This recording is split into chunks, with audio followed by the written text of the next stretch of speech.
Thakurgarh cricket team आनुकूल्य रात्रिकालीन cricket tournament उद्घाटन।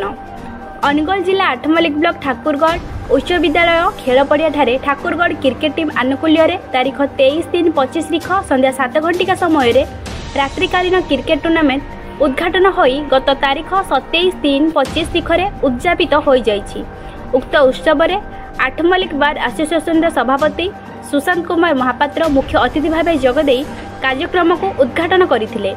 विभू सेनापति, पूर्वतन खेल शिक्षक दिवाकर प्रधान, समाजसेवी शत्रुघ्न साहू, दिलीप खुंटिया, शुभकांत प्रधान सम्मानित अतिथि भाव जोगदे खेलाड़ी मानक उत्साहित करथिले। उक्त खेल में 12 गोटी क्रिकेट टीम भाग नैथिबा बेले सानहला टीम और आनंदपुर टीम फाइनल जाइथिला। फाइनल मैच रे आनंदपुर टीम सानहला टीम को हराई चैंपियन होई मुख्य अतिथि अर्थ राशि ग्रहण करथिले। उक्त कार्यक्रम को देवाशीष साहू, अजित विश्वाल, चंदन देव, जितेंद्र देहुरी, राजीव साहू समेत ठाकुरगढ़ क्रिकेट टीम समस्त सदस्य उपस्थित रही कार्यक्रम को शांति श्रृंखला परिचालना करथिले। आखपाख अंचल बहु संख्यार क्रिकेट प्रेमी उपस्थित रही खेल को उपभोग करथिले। आठमल्लिक क्रिकेट एसोसिएशन सभापति भाव 10 वर्ष कैप्टेन भाव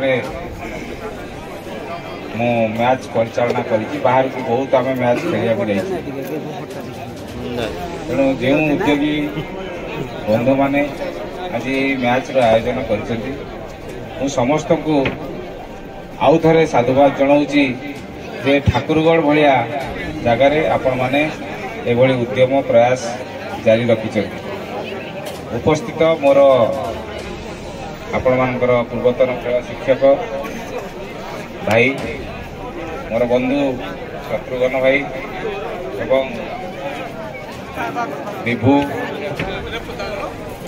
आमर संतोष और आमर उपस्थित अन्य अतिथिवृंद, मंचासीन अतिथिवृंद एवं मोर दुई टीम खेलाड़ी वृंद